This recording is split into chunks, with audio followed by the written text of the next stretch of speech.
Welcome back, Nightfall. Miss Cordella has rescued me from Horzan so that I may bring you all the information you need to bring down the zeds that stand in your way.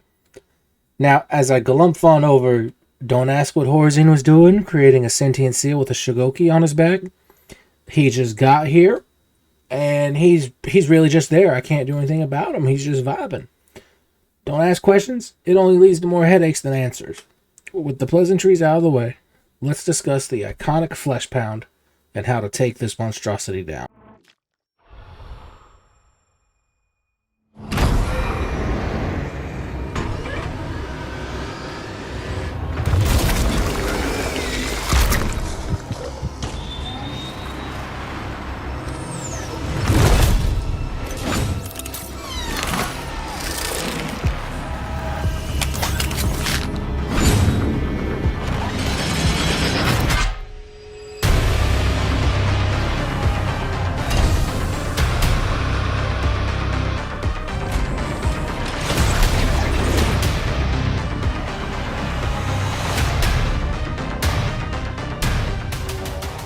The Fleshpound is one of the most feared zeds across the Killing Floor trilogy, aside from your teammates, as this massive enemy has wiped plenty of squads across the years, and that can be no different in Killing Floor 3.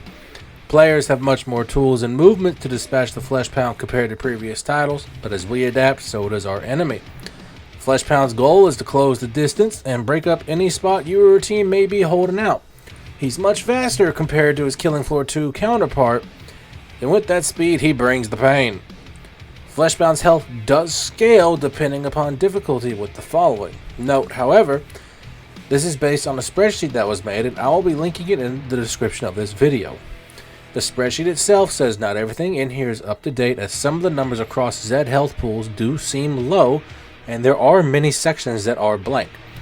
However, the health pools are available in this spreadsheet, and this is for what I'm assuming is both solo and group play.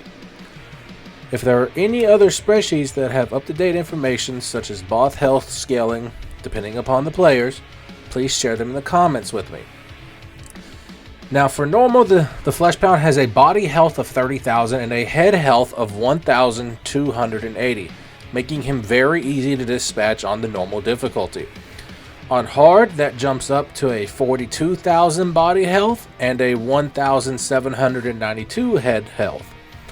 You're going to notice a pattern that in future videos relying from this spreadsheet is that the numbers are very weird. Now when we jump up to Hell on Earth, he has a 60,000 body health pool with only a head health of 2,560. My takeaway from this is that they are rewarding skilled play, because if you shoot him in the head, he is going to die very quickly. Now he does have some interesting behaviors. Some stuff has carried over from the previous titles, such as after taking some damage, the Fleshpound will become enraged and rush down the players. This normally causes him to rush at you with his arms crossed, protecting his head and chest plate. If the Fleshpound takes no damage after some time, he will de-rage until attacked. If you're going to engage the Fleshpound, it is best to coordinate with your big game hunters to bring them down quickly, or the rest of your team.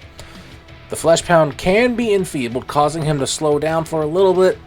However, there's normally not just only one Fleshpound, so that enfeebled does not mean much. I have noticed that his damage does increase depending upon the difficulty, but I do not have the exact numbers for this, and neither does the spreadsheet. Now, how do we take down this hulking tank? He does have a few weaknesses. He can be enfeebled, but his main two are the force and electric damage types. There's an honorable mention with sound wave, because sound wave, you just can't go wrong with it. It works well in just about anything. But like mentioned previously, just like in Killing Floor 2, if you don't know what to do, but shoot him in the fucking head. Now let's go on to his weak points.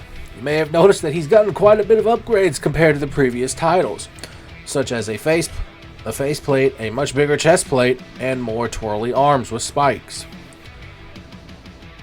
But shooting him in the face once again is a good, reliable way to get the job done.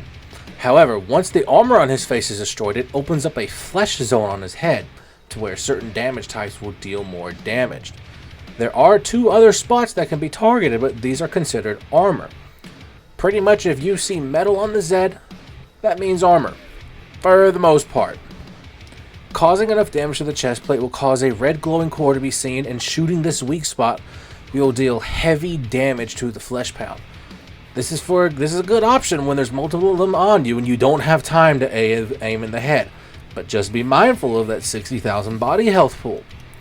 And finally, there's the core on the back, which functions in a similar way. It is not practical, however, because if you somehow end up behind him, especially in group play, that means he has pushed too far deep into your group, and you probably have a bunch of other Zeds behind you getting ready to eat your booty cheeks. An honorable mention is his twirling blades. They can be destroyed with explosive ammo or enough damage. This overall limits his moves and AoE he can do, because he does do quite a bit of AoEs. Some general advice here is that some perks are more equipped to take him down than others. It's safe to say a medic shouldn't be 1v1ing a Fleshpound by himself, but it can be done with a cold infused LF85 and the medic's ultimate. However, that is a very big investment on the medic. But there are other classes that can kill him quicker and safer.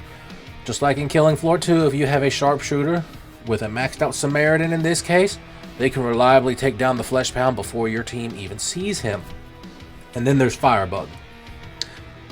It's Firebug with the Vulcan. Let's just pretend that the Vulcan isn't OP for the case of this video, because she can do everything. The NG has his Ifrit and the Starlight Dual Defender, the double barrel shotgun. These can get the job done as well. If you want to be a weeb, run dual katanas, and if you have the right setup, you can 3-tap him with heavy strikes. The Commando does have an option with his Scar. If you put armor-piercing rounds on it, that can be good. But like the medic, your job is more of a trash clear than anything. Now, keep in mind, if a Fleshpound does go through a door, he will slam down on it, and you will not be able to place any explosive locks. However, it can block up the Zeds behind him, leaving for some nice cheeky grenade kills. In conclusion, when fighting the Fleshpound, he is what I like to call an attention getter. He demands the player's attention, and he will become your highest priority on the battlefield next to the Scrake. Arguably, the Scrake and the Fleshpound are the strongest they've ever been, considering they can buff each other. Mainly the Scrake. There are plenty of times where you can get 2-tapped by a Fleshpound if you are not careful. Remember your training from this video, focus on these weak points, get the job done, and remember, if all else fails, shoot it in the face.